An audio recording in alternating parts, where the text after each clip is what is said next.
I went and watched the Super Mario Brothers Galaxy movie. Is that what it's called? There's too many words in the title of this movie. Schmoes.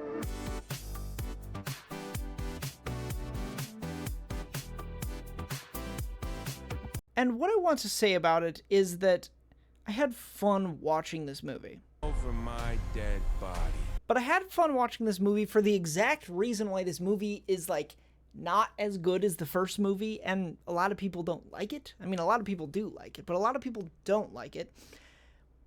But the reasons why people don't like it is the reason why I enjoyed watching the movie. But it's also the reason I don't like the movie. Does that make sense? Oh no!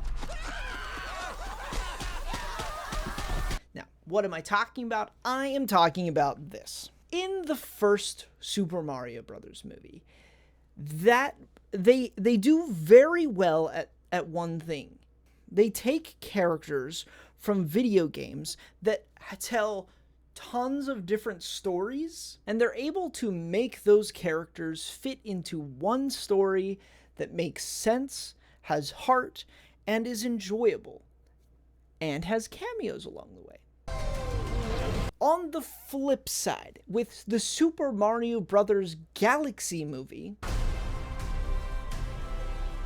they do what feels like, in a lot of moments, the complete opposite.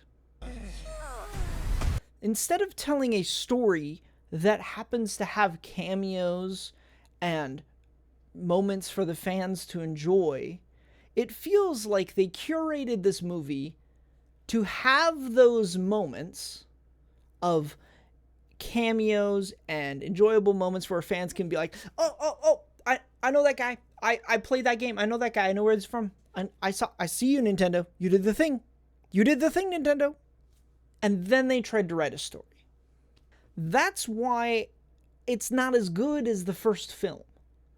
It's still fun. Go take your kids to go watch this movie. Go watch this movie yourself if you like Nintendo. I liked watching it. I liked seeing Yoshi in the movie. I liked seeing Fox McCloud in the movie. I liked seeing those things. But the problem is that the rest of the movie just doesn't feel like it has much substance. It doesn't tell the same lessons that the first one. It doesn't grab you and draw you in like the first one did. It didn't really change your mind about Chris Pratt playing Mario like the first one did. Mamma mia. And so these characters that we end up following again are in a story that just feels half-baked. Like Bowser, for example. Spoilers ahead for this movie. Bowser. In this movie, he starts small, and he is trying to tell Mario and Luigi that he has changed, that he has become a better person. And you kind of see that through some effort. You do see that he struggles with still being Bowser, but you do see that he's tried to make some amount of effort to change his ways. And Mario doesn't believe him, but Luigi is starting to kind of feel like he has, in fact, put the effort into change. And there's a moment where they're all walking along a path in a new place, and Bowser is turned big again. And in his grasp is Mario. And in that moment, this is after he is begging Mario to make him big again, and he gets turned big on accident. And he has Mario in his hand. And Mario thinks, or at least it looks like, Mario is thinking, well, shoot, this is the end. But Bowser does the thing that he says that he's been doing. He changes. He changed. He puts Mario down, and they continue on their adventure together. There comes a moment where Bowser then kind of sacrifices himself for Mario and Luigi, and you kind of feel like Bowser has turned a leaf and has changed. At least enough.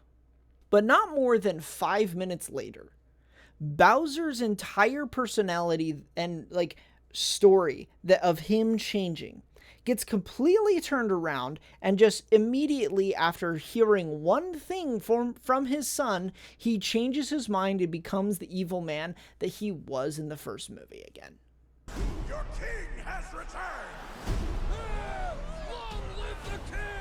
Like, I don't necessarily feel like Bowser should be a good guy. Obviously, every single Mario game that has ever existed basically is Mario and Luigi save princesses from Bowser and Bowser Jr. or Bowser and Bowser Jr. type characters. That's the, like, quintessential Mario movie is that. Sorry, Mario video game is that. But the story just felt so, like, flip-floppy on Bowser's character that I just, it just wasn't, it didn't feel as good as the first movie. The lessons weren't told. The story just was not as strong. And it just felt like moments where they were just trying to weasel characters into a specific place so they could have a specific moment to have a specific fan reaction. And that's the downside to this movie. Is it just tries to be a clippable film. Doesn't try to be a good story or a story that teaches a lesson.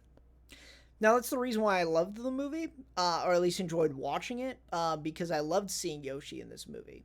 I loved seeing some of these small little niche things that you're like, you know, like I was saying. I enjoyed watching the movie for that reason.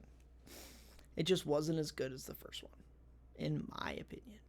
We all know my opinion's right, so think what you will. But if you like the movie, that's totally fine. And if you didn't like the movie, guess what? That's fine too. Because at the end of the day, it's still better than Tombstone. It's the worst movie in the world. I've never seen it, and I never will. Peace. Calm down. Delicious hot schmoes.